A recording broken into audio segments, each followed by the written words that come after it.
높으신 위대하신 주님, 부활의 주. 어린 양 거룩과 공의 새벽별 같은 나의 구주.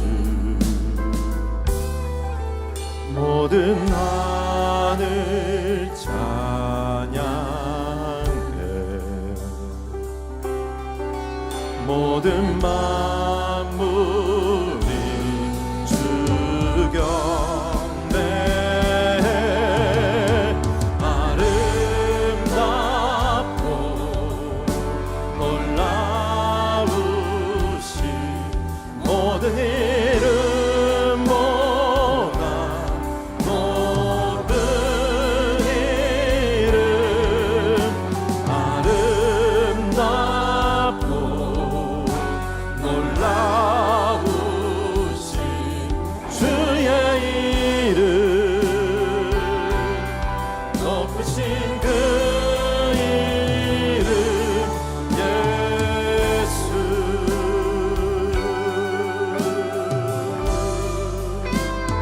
예수 아름다우신 예수, 아름다우신 위대하신 주님, 부활의 주. 어린 양 거룩과 공의 새벽별 같은 나의 구주. 모든 하늘 찬양해, 모든 만물이 주를 경배해.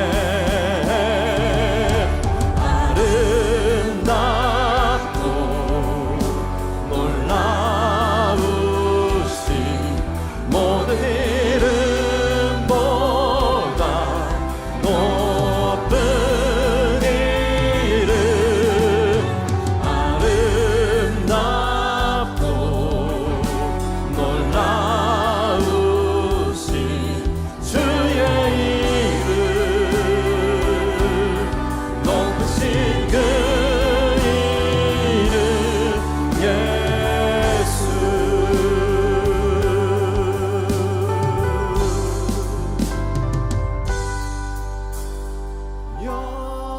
영원히 주 찬양,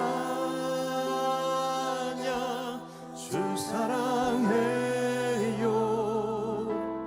주 사랑해요.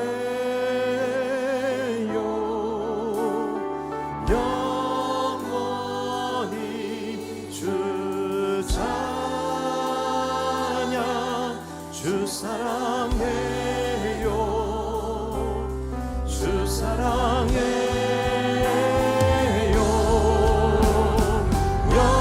영원히 주 찬양,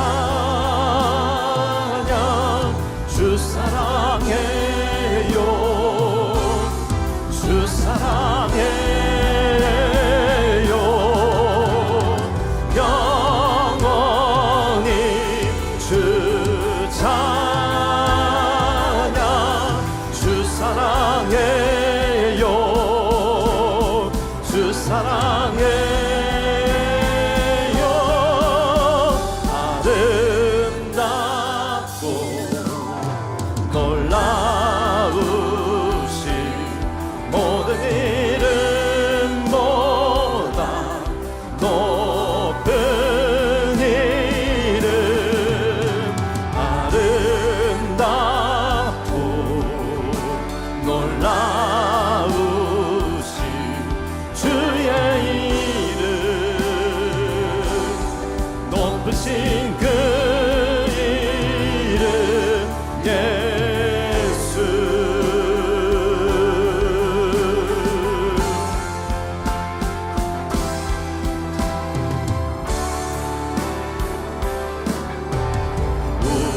땅을 위하여 비 준비하시니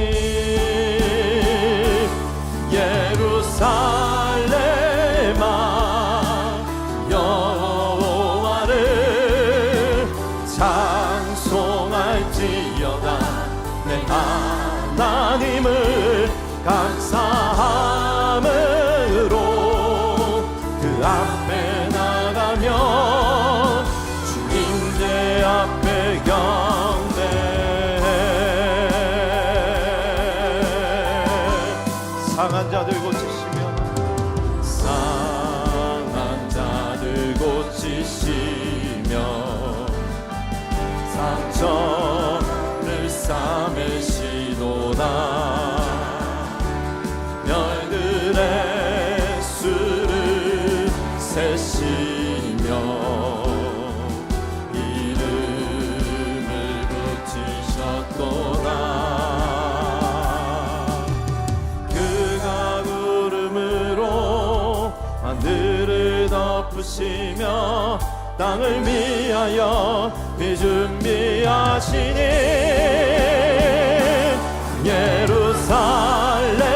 예루살렘아 여호와를 찬송할지어다. 내 하나님을 감사함으로 그 앞에 나가면 주님 제 앞에 경배해. 온 열방이여 온 열방이여 여호와를 찬송할지어다. 내 하나님을 경외함으로 그 앞에 엎드려 주의 영광 선포. 온 열방이여 온 열방이여 여호와를 찬송할지어다. 내 하나님을 경외함으로 그 앞에 엎드려 주의 영광 선포해. 주의 영광 선포해. 주의 영광 선포해.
이 시간에 우리 하나님의 말씀 교독합니다.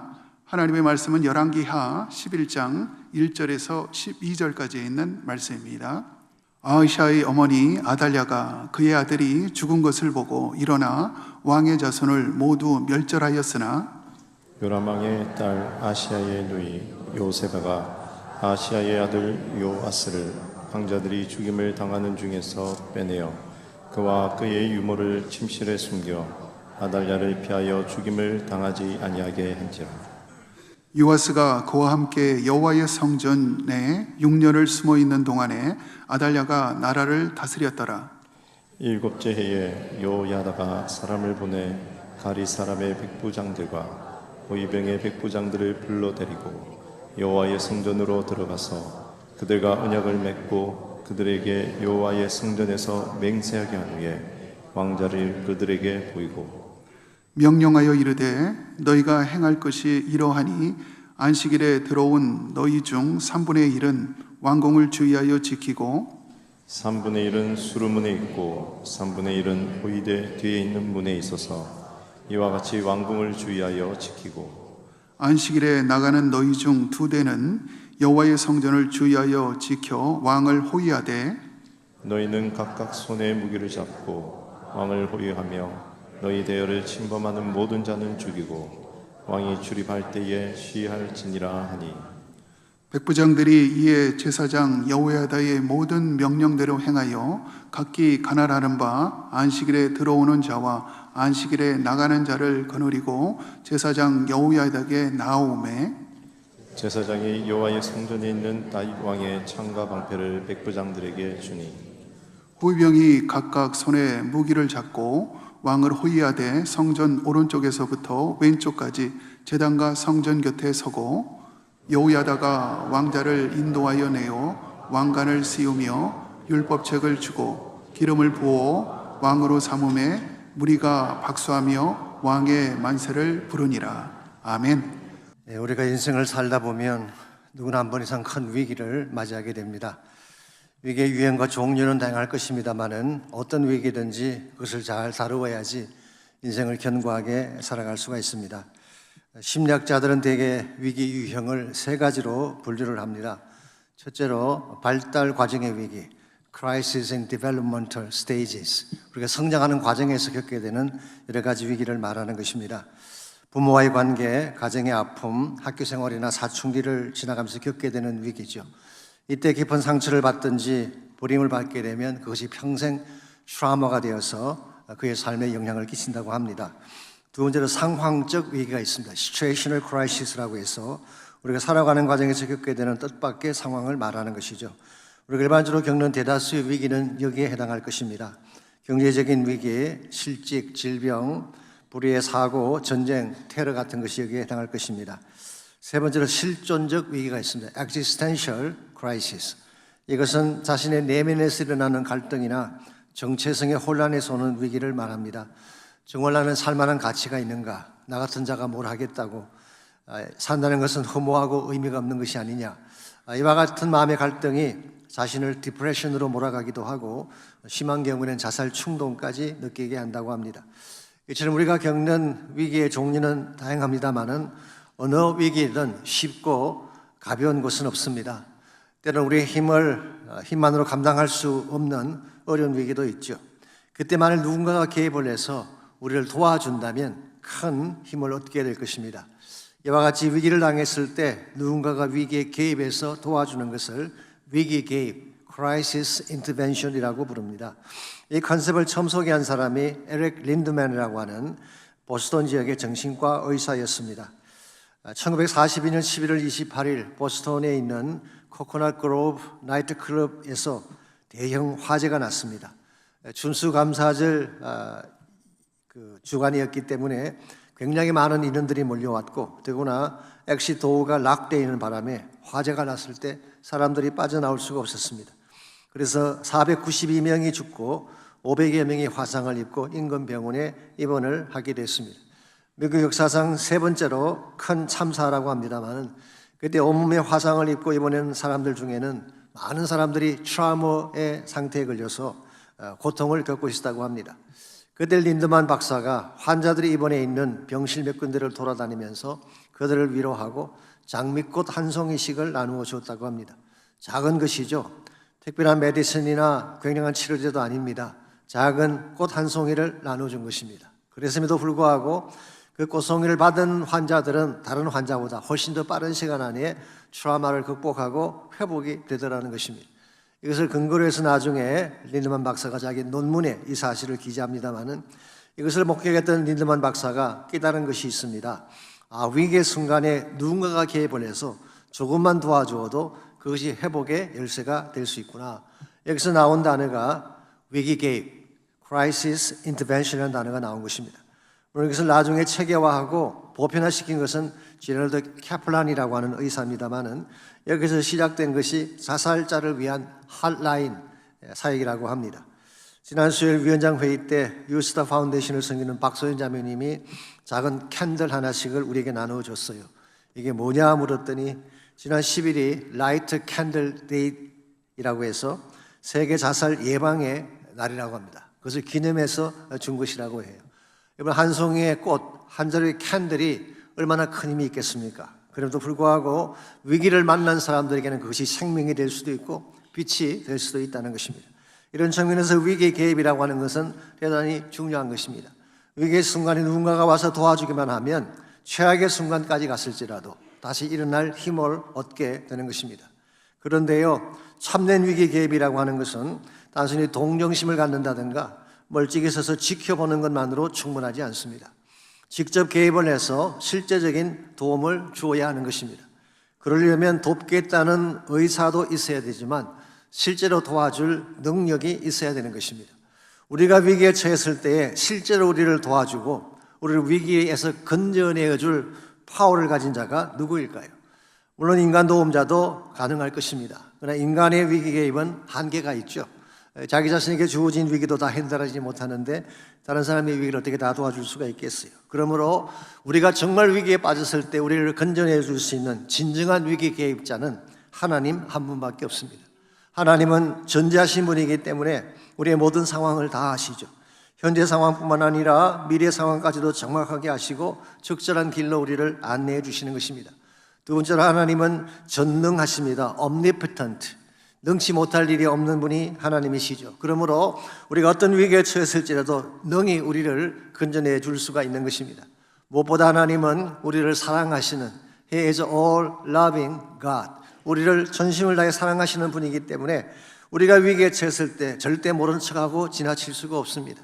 예컨대 사랑하는 자녀가 아픔 가운데 처했는데 나 몰라라 할 부모가 어디 있겠어요. 하늘 아버지도 동일한 것입니다. 우리가 위기에 처하게 되면 그분은 절대로 그냥 지나치지 않고 반드시 개입하셔서 우리에게 능력을 베풀어 주시고 도움의 손길을 주시는 것입니다. 그러므로 우리가 무슨 일을 당하더라도 어떤 위기 가운데 처할지라도 우리에게 필요한 것은 하나님의 위기 개입을 구하는 것입니다. 위기 속에도 하나님께 기도하고 하나님 도와주십시오라고 해서 개입을 요청하게 되면 하나님은 지금이라도 우리 삶 가운데 개입하시고 우리를 도와주시는 것입니다.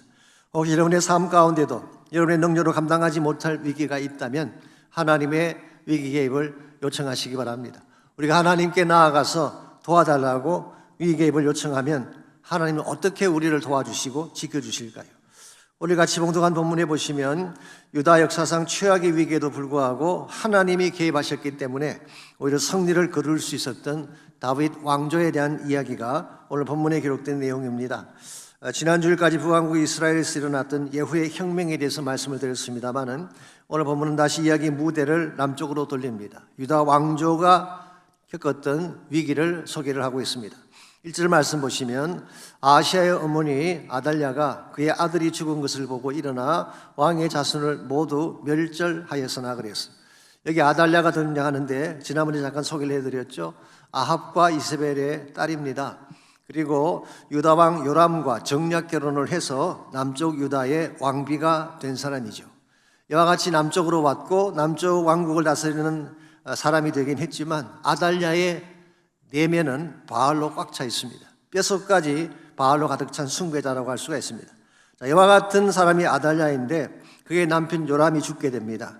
그의 아들 아하시아도 예후의 손에 죽임을 당하게 되죠. 그리고 아하시아의 형제 42명까지 다 예후의 손에 죽게 됩니다. 이와 같은 상황을 지켜보았던 아달랴가 무슨 일을 했나요? 왕의 자손들을 모두 멸절했다고 했어요. 왕의 자손들이라고 하는 것은 바로 아하시아의 아들들이겠죠. 왕자들을 말하는 것입니다. 영어 성경 보시면 destroyed all royal heirs, 장차 왕이 될 수 있는, 왕권을 계승할 수 있는 사람들을 다 죽여버렸다, 그렇게 기록하고 있어요. 자, 왜 그렇게 했을까요?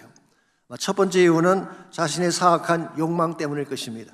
본인이 왕이 되려면은 왕위 계승이 가능한 자들을 다 제거해야 되지 않겠습니까? 그래서 왕자들을 다 죽인 것입니다. 그런데 이 왕자들이 사실은 누구인가요? 자기 자신의 손자입니다. 자기의 친손자를 본인이 왕이 되겠다고 다 처형한 것입니다. 여러분, 할머니들이 가장 귀 여기는 게 손자 아닌가요? 일반적으로 손자 그러면 껍벅하는 것이 할머니들입니다. 예전에 우리 할머니들은 모아두었던 삼짓돈 손자가 오면 다 주고, 알몬드, 알맹이 모아두었다가 손자 오면 주고 그랬잖아요. 물론 알몬드의 겉에 있는 초콜릿은 본인이 다 빨아 드신 것이지만, 그리고 알맹이만 주신 것이긴 하지만 우린 그것을 맛있다고 먹었던 적이 있죠 말이죠. 이게 할머니 사랑인데, 아달랴는 이 사랑스러운 자신의 손자들을 다 죽인 것입니다. 그 결과 그녀는 유다 역사상 유일한 여왕의 자리, 퀸의 자리에 오르긴 합니다만은 이것 자체가 얼마나 사악하고 폐역한 일입니까? 그래서 이제 오늘날까지도 유대인들은 아달랴를 그들의 왕으로 인정하지 않습니다. 마태복음 1장에 나오는 다윗의 족보에도 그녀의 이름은 등장하지 않죠. 그러나 이것이 전부가 아닙니다. 두 번째로 아달랴가 왕족의 씨를 다 말리려고 하는 것은 궁극적으로 하나님의 구속 계획을 무산시키려는 의도 때문이었습니다. 다윗의 씨를 다 말린다고 하는 것은 무슨 뜻인가요? 장차 다윗의 후손으로 오실 메시아가 오지 못하도록 만든다는 뜻이죠. 만일의 경우 다윗의 혈통에서 끝났다면 메시아는 오실 수가 없고, 그 결과 하나님의 구속 계획은 무산되는 것입니다. 이런 의미에서 지금 아달랴가 하고 있는 이 일은 사악할 뿐만 아니라 사탄적이다, 그렇게 말할 수가 있어요. 아무나 할 수 있는 일이 아닙니다. 사탄적 마인드를 갖지 않으면 할 수 없는 일을 행한 것입니다. 성경에 보시면요, 이와 유사한 행동을 했던 또 한 명의 인물이 등장하죠. 그가 바로 마태복음에 나오는 헤롯 왕입니다. 헤롯 the Great, 헤롯 대왕이라고 부르기도 하죠. 사실 헤롯 왕은 유대인이 아닙니다. 이두메인이었습니다. 이두메인이란 사람은 에돔의 피가 섞인 사람들을 말하는데요, 바벨론 포로기 이후에 유대 땅이 비게 되자 에돔 사람들이 남쪽으로 이동해서 이두메 지역에 정착을 해서 살게 됐습니다. 그러다 보니까 에돔 사람과 유대인 사이에 혼혈족이 생기게 되죠. 그 사람들을 이두메인이라 부르는 것입니다. 말라기서에 보게 되면 하나님이 그것을 굉장히 혐오하셨어요. 그래서 에돔 사람들을 결코 회복시키지 않을 것이다, 영원한 진노에 처하게 될 것이라고 선포하시는 내용이 나옵니다. 그러면 영적으로 에돔 피는 하나님을 대적하는 사탄적 피라고 할 수가 있습니다. 그렇기 때문에 이두메인의 피를 가진 헤롯이 어떤 일을 자행합니까? 사실 헤롯은 유대인들이 뽑았던 왕이 아닙니다. 로마에 붙어서 로마 사람들에 의해서 유다를 다스리도록 통치자로 세워진 왕이 된 사람이죠. 마태복음 2장에 보시면은 유대인의 왕이 탄생했다는 소식을 들었을 때 헤롯이 2살 이하의 어린아이들을 모두 죽여버렸다고 했습니다. 이건 아무나 할 수 있는 일이 아니에요. 아이들을 살해하는 이 인펀티사이드라고 하는, 이건 있을 수가 없는 악한 일인데 아달랴는 이 일을 자행한 것입니다. 왜 그랬을까요? 메시아의 오심을 막기 위한 사악한 사탄적 의도 때문인 것입니다. 이런 면에서 오늘 본문에 소개된 이 위기는 보통 위기가 아닙니다. 다윗 왕조에 대한 위기이기도 하지만 궁극적으로 하나님 나라의 계획을 무산시키는 엄청난 위기인데, 하나님은 이 위기를 어떻게 개입하셔서 어떻게 핸들해 주셨을까요? 2절을 보겠습니다. 요람왕의 딸 아하시아의 누이 여호세바가 아하시아의 아들 요아스를 왕자들이 죽임을 당하는 중에서 빼내어 그와 그의 유모를 침실에 숨겨 아달랴를 피하여 죽임을 당하지 아니하게 한지라. 여기 보시면 여호세바라고 하는 여자가 등장합니다. 사실은 여호세바는 핏덩이 왕자인 요아스의 고모인데요, 그 당시 모든 왕자를 다 처형할 때에 요아스라고 하는 왕자를 몰래 빼낸 것입니다.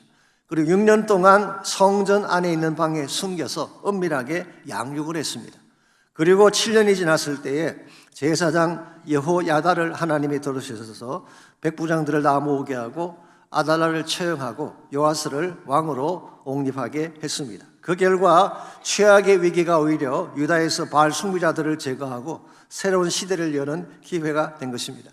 이 모든 사건 뒤에는 누가 계셨다고요? 하나님이 계셨어요. 하나님 모든 것을 준비하시고 조정하시고 섭리하셔서 마침내 하나님이 유다의 위기를 바꾸어서 축복이 되게 하신 것입니다. 이와 같은 것을 우리는 하나님의 위기 개입이라고 하는 것입니다. 오늘까지의 삶 속에도 동일한 역사를 하나님이 하실 수가 있습니다. 우리가 위기 당했을 때 하나님은 구경만 하고 계시지 않습니다.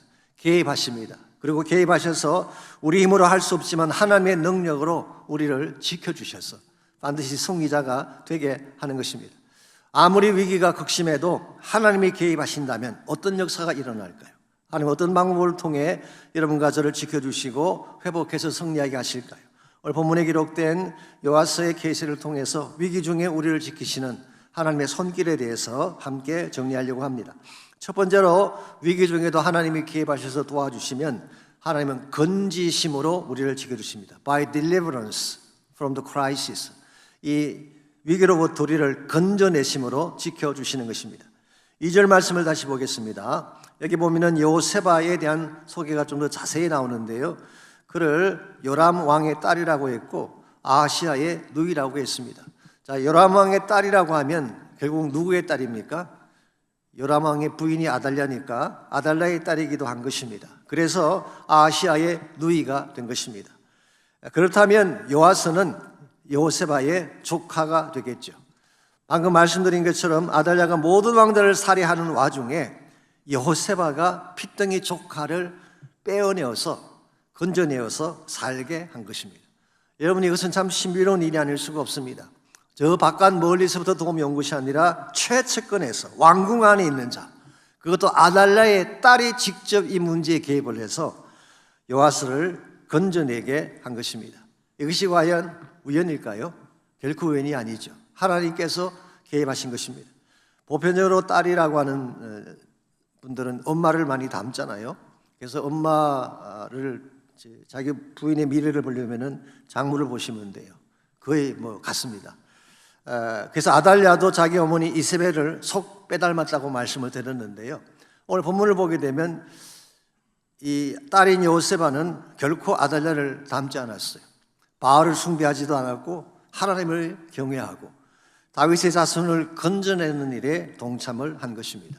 어떻게 이것이 가능했을까요? 한 두 가지 정도 설명이 주석에 보면 나와 있습니다. 첫 번째가 유대 역사가 요세퍼스가 제시한 것입니다만은 그는 요세바를 요람 왕의 딸이라는 것을 인정을 하면서도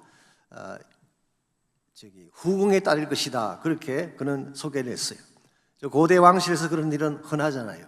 왕은 한 분이지만 밑에 여러 와이프들이 있지 않습니까? 그러므로 아달랴의 친딸이 아니라 후궁의 딸일 것이다 라고 제안을 한 것입니다.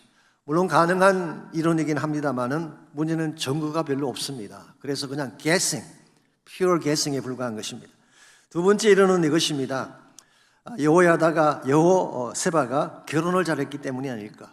일반적으로 남자들이 결혼을 잘해서 개과 천선하는 경우는 많이 있죠. 과거를 돌이키고 선하게 변하는 경우는 흔히 있습니다. 그런데 여자가 남편 때문에 변하는 경우는 많지 않은데 여호세바의 경우는 그렇게 된 것입니다. 자, 여호세바가 누구와 결혼을 할까요? 여호야다라고 하는 사람과 결혼합니다. 여호야다는 그 당시 제사장이었습니다. 그리고 여호와를 경외하고 율법의 지혜를 가지고 있는 사람, 그리고 수많은 자들에게 존경받는 리더였습니다. 여호야다라는 이름 자체가 여호와가 아신다 그런 뜻이에요. 하나님이 알아주는 사람, 그 정도면 충분한 자질이 갖춰진 사람 아니겠습니까? 여호세바가 비록 아달랴의 딸로 태어났다고 할지라도 처음에는 maybe 바알 쪽으로 기울이는 삶을 살았다고 할지라도 결혼을 하면서 선한 영향을 받은 것입니다. 여호야다를 통해서 하나님이 경외하는 법을 배우고 율법의 말씀을 배우게 되고 무엇보다도 바알이 잘못되었다는 사실을 배우게 되면서 하나님을 경외하는 쪽으로 변화받게 된 것입니다. 만약 이것이 사실이라고 한다면 이건 결단코 우연히 일어난 사건으로 볼 수 없습니다. 이 모든 일들 뒤에는 하나님의 섭리가 있는 것입니다. 하나님께서는 오래전부터 여호야다를 준비하시고 그를 여호세바와 결혼하게 하셨다가 결정적인 순간에 이들 부부를 통해 요아스를 건져내신 것입니다. 오늘날도 마찬가지 역사가 일어날 수가 있습니다.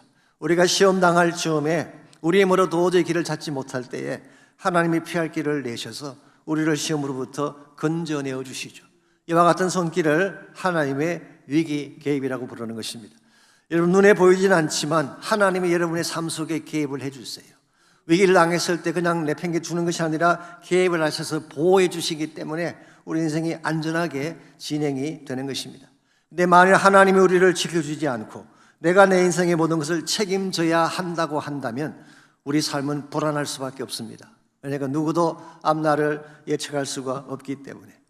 지난 목요일이 9/11 24주기를 기념하는 행사가 있었습니다. 펜타곤에서 행사가 열렸죠. 오사마 빈 라덴의 공격으로 2,977명의 목숨을 잃은 최악의 테러가 9/11이었습니다. 그래서 이와 관련된 여러 가지 많은 일화들이 소개가 됐습니다만 그 중에 하나가 프랭키 추라고 하는 중국계 미국인에 대한 스토리가 있습니다.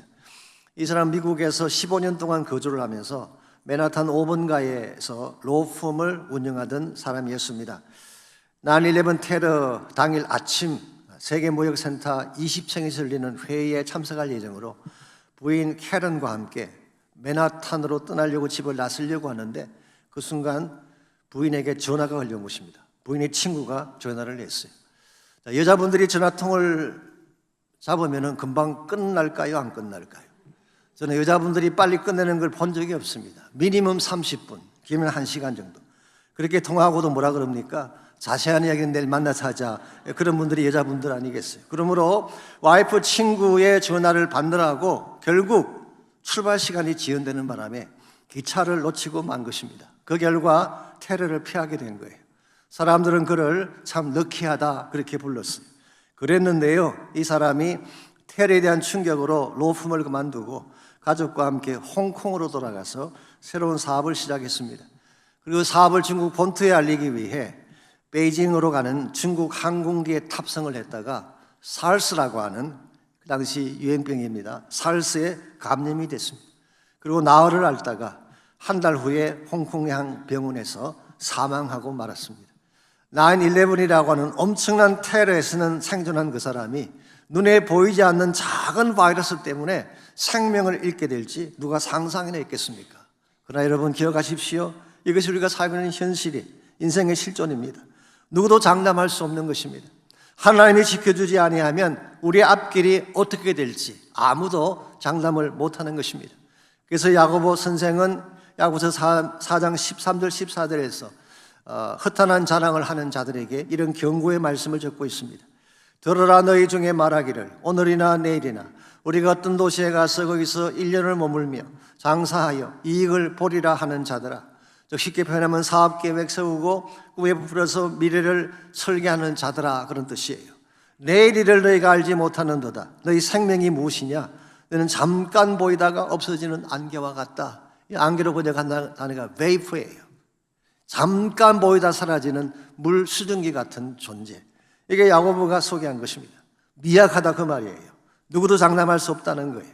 이와 같이 연약하고 미약한 것이 인간인데 우리가 아무리 미약하고 연약할지라도 만약 하나님이 개입하셔서 도와주신다면 누구도 그분의 손에서 빼앗을 수가 없는 것입니다. 하나님의 손이 세상의 그 어떤 존재보다 크시기 때문에, 하나님의 능력이 세상의 그 어떤 능력보다도 위대하고 크시기 때문에 아무리 연약할지라도 하나님이 개입하셔서 도와주시면 여러분을 건들 자가 없습니다. 이 사실을 믿을 때 우리가 바른 인생을 살 수 있는 거예요. 위기가 왔더라도 당황하지 말고 나와 함께 하시는 이가 세상에 있는 일보다 더 크다는 사실을 선포하고 하나님 중심으로 나가게 된다면 우리는 위기를 극복할 수가 있는 것입니다. 두 번째로 하나님께서 위기 중에 하시는 일은 숨겨주시는 것입니다. 숨기심으로 우리를 지켜주시는 사역. 자, 우리를 위기에서 건져내신 하나님이 건져내신 후에는 어떻게 하실까요? 그냥 내버려 두실까요? 그렇지 않습니다. 가장 안전한 곳에 숨기시고 우리를 보호하시고 양육해 주시는 거예요. 그래서 3절입니다. 요아스가 그와 함께 여호와의 성전에 6년을 숨어 있는 동안에 아달랴가 나라를 다스렸더라. 자, 이 말씀에 하면은 아달랴가 드디어 왕이 되어서 유다를 6년 동안 통치를 했습니다. 이 사람이 통치할 때 어떤 일들이 일어났을까요? 충분히 우리가 짐작해 볼 수가 있습니다. 바알 숭배를 강요하고 그렇지 않은 자들을 피해 숙청을 가하고 그야말로 혼란과 핍박에 살벌한 세월이 있을 것입니다. 그런데 6년 기간 동안에 하나님은 요아스를 어디에 숨겨두셨다고 했나요? 성전 안에 6년 동안 숨겨두었다고 했어요. 여기서 말하는 성전은 성전 본관을 말하는 것은 아닙니다. 템플 프로퍼라고 해서 성소와 시중소를 말하는 것은 아니지만 성전 안에는 여러 가지 부대 시설이 있죠. 방들이 많습니다. 아마 그 중에 한 곳에 요아스를 숨겨두었던 것 같습니다. 사실은 이 장소가 온 유다에서 가장 안전한 장소였어요. 왕이라고 할지라도 성전 안은 함부로 들어와 뒤질 수 없기 때문에, 그래서 가장 안전한 곳에 요아스를 숨긴 것입니다. 뿐만 아니라 이곳은 영적 교육의 최적지다, 그렇게 할 수가 있어요. 요아스가 1살부터 6살 될 때까지 6년 동안 매일 아침 저녁으로 성전 안에 있으면서 매일 아침 저녁으로 무엇을 보았을까요? 아침 저녁으로 하나님께 드리는 제사를 보았을 것입니다. 율법의 말씀과 경건한 기도의 소리를 들으며 자랐을 것입니다. 생후 1006년 동안을 성전에 있으면서 제사 드리고 말씀 듣고 기도의 소리를 들으며 자랐던 요아스, 이 얼마나 훌륭한 교육 시간입니까? 교육학에서는 생후 1006년간이 가장 중요하다 그러잖아요. 인격과 인생의 중요한 가치관이 그때 다 형성된다고 하죠. 그래서 나왔던 유명한 베스트셀러 책이 있죠. 내가 정말 알아야 할 모든 것은 유치원에서 배웠다는 제목의 책이 있습니다. All I really need to know, I learned in kindergarten. 이게 1989년도에 발간된 베스트셀러입니다. 34주간 뉴욕타임즈 1위를 차지했던 베스트셀러. 여기에서 어린아이일 때, 어린 시절에 배웠던 것이 평생 어떤 영향을 끼치는가를 구체적으로 잘 소개하고 있어. 그러므로 여러분들 유치부 절대 우습게 여기지 마십시오. 굉장히 중요한 것입니다. 여러분 자녀들 정말 사랑한다면 여러분의 자녀를 성전 안에서 양육하시기 바랍니다. 그냥 바쁘다고 주일날 다른 곳에 데리고 다니면서 주일 빠뜨리고 예배 빠뜨리고, 이게 여러분 나중에 어떤 영향을 끼칠 것 같아요? 어릴 때부터 하나님 말씀을 심어주고 예배가 소중한 것을 가르쳐주고 하나님이 어떤 분인가를 가르쳐 주어야지 나중에라도 바른 삶을 살 수가 있는데, 부모된 우리가 그것을 소홀히 한다든가 함부로 그것을 깨뜨리게 된다면 우리 자녀의 앞날이 어떻게 되겠어요? 오늘 본문에 소개된 요아스는 비록 그가 처참한 환경 속에 태어나긴 했지만 이와 같은 영향 때문에 나중에 왕이 된 후에 첫 번째 하늘이 성전 수리하는 일을 했어요. 성전을 깨끗하게 정리하는, 그 영적 부흥을 일으키는 사역을 그가 하게 됩니다. 그 모든 것이 그때 어릴 때 6년간 배웠던 그 교육이 영향을 끼친 것입니다. 이런 면에서 6년 동안 성전에 숨겨 지냈던 이 시간은 사실은 하나님이 그를 양육하기 위한 영적 인큐베이터, 그를 키우기 위한 그런 처소였다고 할 수가 있습니다. 우리는 여기서 두 가지 프랙티컬한 교훈을 배울 수가 있습니다. 첫 번째 교훈은 이것입니다. 고난의 시간은 결코 낭비가 아니라는 사실입니다. 우리는 흔히 위기를 당하든지 시련을 당하든지 혹은 질병으로 몸져 눕게 되면 이것은 불필요한 시간이고 낭비의 시간이라고 생각을 하지만 그렇지 않다는 거예요. 하나님이 우리를 숙성시키는 시간이에요. 진짜 가치가 무엇인지를 깨닫게 하고 우리 영성을 깊게 만드는 시간이 우리의 고난의 시간이기 때문에 고난의 시간은 절대로 낭비가 아닙니다. 두 번째 교훈은 위기 때 우리가 피할 곳은 하나님 품밖에 없다는 사실. 어려울 때일수록 하나님 품 안으로 들어가야지 해결책이 주어지지, 하나님을 떠나 바깥으로 나가게 되면 인생의 진정한 문제 해결은 주어지지 않는 것입니다. 그러므로 세상으로 나가는 것이 아니라 하나님 품 안으로 들어갈 때에 하나님은 우리를 받아주시고 만들어주셔서 진정한 회복을 허락해 주시는 것입니다. 이런 면에서 여러분들이 문제가 심각하면 심각한 만큼, 위기가 크면 클수록 하나님의 성소로 나가시고 할 수 있다면 지성소 안까지 들어가셔서 은혜의 보좌를 붙잡으시기를 바랍니다. 그때 은혜의 보좌를 통해 하나님은 피할 길도 여시고 때를 따라 돕는 은혜도 베풀어 주시는 것입니다. 이와 같이 우리가 위기를 당했을 때에 하나님께 부르짖으면 하나님은 개입하셔서 첫째, 위기에서 건져내 주시는 것, deliverance, 모든 악으로부터 건져내 주십니다. 두 번째는 우리를 보호하시고 숨겨주시고 양육해 주세요. 그러므로 위기의 때에 하나님을 부르기만 하면 여러분은 건진만 받는 것이 아니라 양육받고 숙성받을 수 있는 귀한 축복을 누릴 수 있는 것입니다. 마지막 세 번째로 위기 중에 하나님이 하시는 일은 세워주시는 것, 세우심으로 우리를 지켜주시는 하나님. 4절을 보겠습니다. 일곱째 해에 여호야다가 사람을 보내 가리 사람의 백부장들과 호위병의 백부장들을 불러들이고 여호와의 성전으로 들어가서 그들과 언약을 맺고 그들에게 여호와의 성전에서 맹세하게 한 후에 왕자를 그들에게 보였다고 했어요. 일곱째 해라고 밝히고 있죠. 이것은 6년의 시간이 지나고 일곱째 해가 돌아왔을 때, 일반적으로 구약 성경에서 일곱째 해라고 하는 것은 fullness of time, 완성의 시간, 충만의 시간을 말합니다. 그래서 7년 단위로 안식일도 주어지게 되고 그렇게 진행이 되지 않습니까? 하나님의 사역은 아무 때나 하는 거 아닙니다. 하나님의 때가 찼을 때 해야 하는 것입니다. 그래서 하나님은 7년이 되었을 때에 여호야다를 통해서 드디어 군사들을 모집하게 합니다. 여기 보게 되면 백부장들이 나오는데요. 그 중에 가리 사람의 백부장, 이 가리 사람은 이 구렛 사람이라고 해서 구렛 사람, 사실 가나안 지역의 서쪽에 살고 있던 이방인입니다. 흥미롭지 않습니까? 왕궁의 최측근으로 섬기는 호위병이 이방인이었다는 사실. 그런데 다윗도 구렛 사람이 최측근 호위병을 했고 솔로몬도 그랬었어요. 그러므로 오늘 본문에 나오는 가리 사람도 그 중에 하나인데요. 이 가리 사람의 백부장과 다른 호위병 백부장을 다 부른 것입니다. 그 당시 성전과 이 왕궁을 지키는 부대가 5부대가 있었다고 합니다. 100명 단위로 5부대. 그래서 5명의 백부장이 있는 것입니다.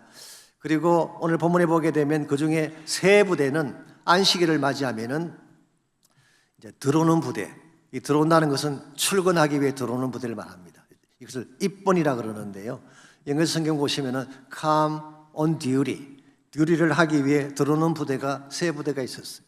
그리고 2부대는 임무를 끝나고 나가는 부대, 이것을 출번이라 그럽니다. off duty. 그런데 흥미로운 사실이 뭔지 아십니까? 들어오는 3부대는 그냥 들어오게 하고 나가는 부대는 나가지 못하게 해서 5부대 전체를 이 여호야다가 다 장악을 한 것입니다. 그리고 지시를 내리고 이 거사를 행하도록 한 것입니다. 이걸 보면 뭘 우리가 알 수 있나요? 여호야다의 리더십이 보통이 아니라는 것을 알 수가 있습니다.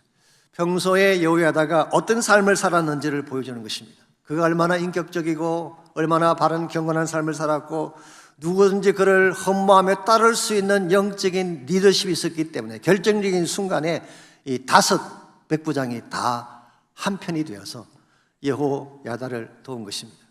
이건 가정이긴 합니다만 만일의 경우 그 중에 한 부대라도 바깥으로 나가면 어떻게 될까요?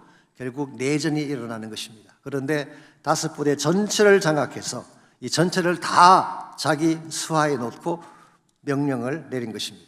여기서 한 가지 흥미로운 사실이 10절에 나옵니다. 제사장이, 이 제사장은 여호야다를 말합니다. 여호와의 성전에 있는 다윗 왕의 창과 방패를 백부장들에게 주었다고 했어요. 여기서 말하는 다윗의 창과 방패는 다윗이 들고 다니는 창과 방패를 말하는 것은 아닙니다. 다윗이 전쟁에 승리하고 가져온 전리품을 말하는 것입니다. 이것을 성전 안에 보관을 해두었는데 여호야다가 이것을 끄집어내서 백부장들에게 다 나누어 준 것입니다. 이것이 상징하는 바가 뭘까요? 이 전쟁은 그냥 전쟁이 아니라 다윗의 전쟁이다. 이 사실을 밝힌 거예요.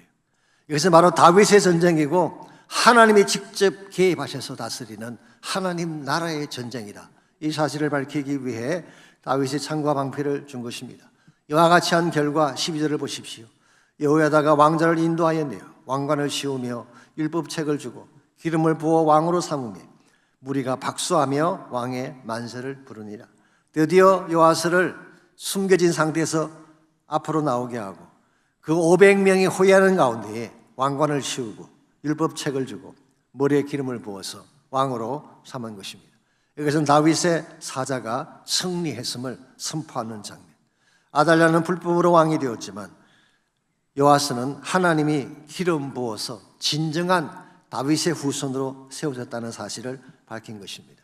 이렇게 함으로써 분명히 시작은 위기로 시작되었지만 결말은 다윗 왕조의 승리로 끝이 나고 오히려 아달랴를 축출함으로써 하나님이 기뻐하시는 깨끗한 나라로 새 출발하게 된 것입니다. 여러분과 인생에도 분명히 위기는 있습니다. 그 위기 중에는 내가 감당할 수 있는 것도 있지만 때로 감당할 수 없는 어려운 위기도 찾아오는 것입니다. 그러나 다시 말씀드리지만 어떤 위기일지라도 하나님이 개입하시면 위기는 끝이 나는 것입니다. 그분이 우리를 건져내시고 우리를 지키시고 우리를 보호하셔서 마침내 승리를 주실 것이기 때문에 이 사실을 믿어야지 어떤 위기가 찾아와도 당황하지 않고 두려워하지 않게 되는 것입니다. 그래서 이사야 41장 10절은 다음과 같이 기록하고 있습니다. 두려워하지 말라, 내가 너와 함께함이라. 놀라지 말라, 나는 내 하나님이 됨이라. 내가 너를 굳세게 하리라. 참으로 너를 도와주리라. 참으로 나의 의로운 오른손으로 너를 붙들리라. 왜 두려워하지 말라고 말씀하셨을까요? 주변 현실이 너무나 무섭고 두렵기 때문일 것입니다. 암세포가 6cm나 성장하는데 신장이 다 상해서 피가 흐르지 않는데 어떻게 두려워하지 않을 수가 있겠어요? 왜 놀라지 말라고 하셨을까요? 주어진 상황이 너무나 뜻밖이고 깜짝 놀랄 상황이기 때문입니다. 갑자기 실직을 했는데, 갑자기 파산 선고를 했는데, 갑자기 아이들이 아파하며 힘들어하는데 어떻게 놀라지 않을 수가 있겠어요? 그럼에도 불구하고 놀라지 말라, 두려워하지 말라고 말씀하고 있어요. 분명히 두려워할 상황인데, 분명히 깜짝 놀라야 할 상황인데, 그럼에도 불구하고 우리가 두려워하지 아니할 이유, 놀라지 않아야 될 이유가 뭐라는 것입니까?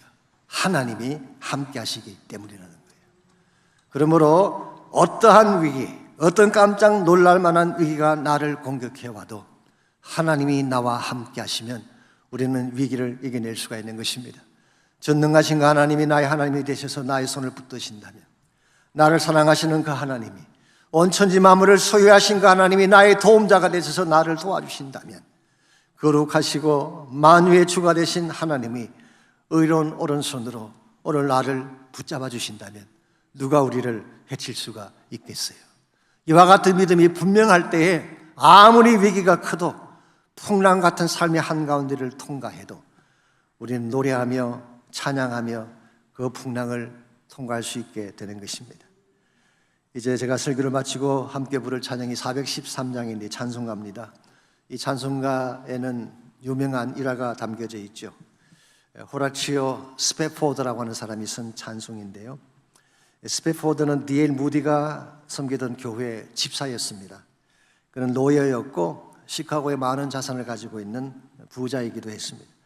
D.L. 무디가 전도 집회를 가면 항상 따라다니면서 재정을 지원해주고 이 복음 집회를 섬겼던 정말 충성된 하나님의 사람이었어요.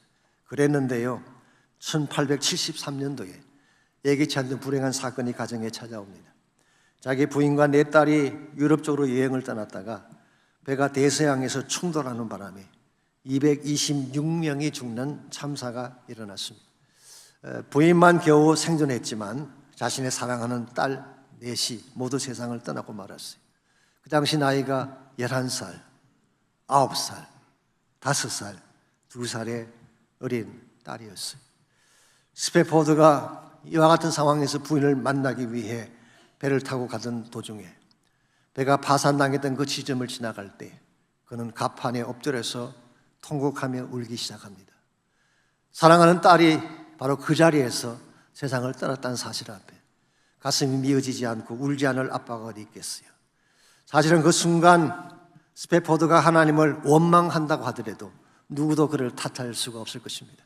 그렇게 하나님을 사랑했고 충성을 다해 섬겼는데 하나님께서는 자기 사랑하는 딸을 지켜주지 못했잖아요.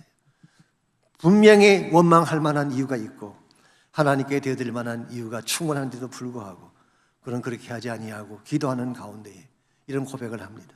나의 딸들은 죽은 것이 아니라 하늘나라로 갔다. 나의 딸은 잃어버린 것이 아니라 하나님의 품에 안겨 있다. 이 사실을 그는 고백하고 그때 그 마음속에 떠오르는 영감을 글로 적기 시작했습니다. 그것이 오늘날의 찬송이 된 것입니다. 내 평생에 가는 길 순탄하여 늘 잔잔한 강 같으니 When peace like a river attended my way, 큰 풍파로 무섭고 어렵든지 When sorrows like sea billows roll, 주님이 나에게 주신 시련이 무엇이든지 Whatever my lot, thou hast taught me to know. It is well. It is well with my soul. 나의 영혼은 평안합니다. 주마귀는 우리를 삼키려고 입 벌리고 달려오지만 주 예수님 우리의 대장 되시니 끝내 싸워서 이길 것입니다. 저 공중의 구름이 일어나며 큰 나팔이 울려 부를 때 주님 오셔서 세상을 심판해도 나의 영혼은 겁이 없을 것입니다.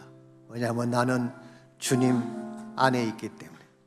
이와 같은 믿음을 가졌기 때문에 스페포드 부부는 이 참사를 당한 몇 년 뒤에 남은 생애를 예루살렘에서 보내기 위해 시카고에 있는 모든 것들을 처리하고 예루살렘으로 갑니다. 그리고 빈민들을 섬기고 가난하고 버림받은 자들을 섬기며 사역하다가 그들은 예루살렘에 묻히게 됩니다. 왜 이와 같은 고백, 이와 같은 삶을 살았을까요? 더 위대하고 더 큰 것을 보았기 때문에. 내가 이 땅에 살면서 평안을 누리는 것도 물론 중요한 축복이긴 하지만 스스로 나의 평안을 빼앗긴다고 할지라도 하나님 나라라고 하는 그 큰 비전을 본 것입니다. 하나님의 사랑이라고 하는 그 위대한 사랑을 그는 본 것입니다. 나의 사랑하는 딸을 이 땅에서는 만날 수 없지만 영원한 천국에 가면 다시 만날 영원한 소망이 있다는 사실을 그는 분명히 보았기 때문에 이와 같은 고백으로 하나님을 찬양한 것입니다. 그러므로 사랑하는 자매 여러분, 위기 때 위기만 보지 마십시오. 위기 뒤에서 일하시는 하나님 보시기 바랍니다. 그리고 하나님의 도우심을 요청하시고 그분과 함께 달려가서 꼭 승리할 수 있기를 바랍니다. 내 평생에 가는 길 순탄하여 늘 잔잔한 강 같은지 큰 풍파로 무섭고 어렵든지 나의 영혼을 늘 편하라.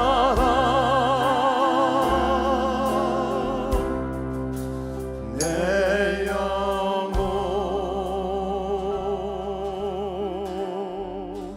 평안해.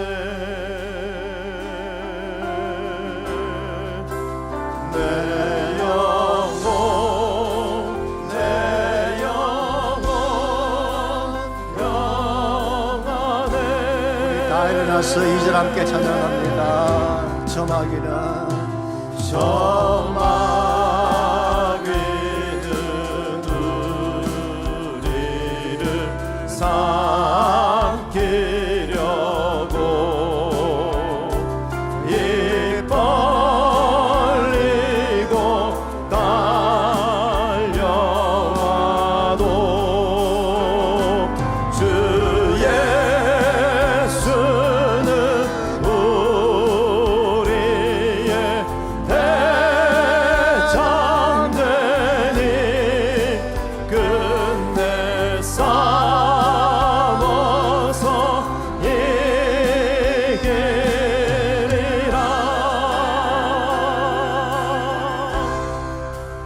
내 영혼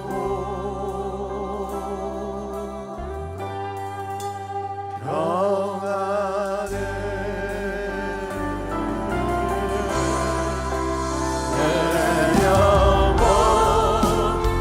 내 영혼 평안해. 다시 한번 선포합니다. 내 영혼 내 영혼 평안해.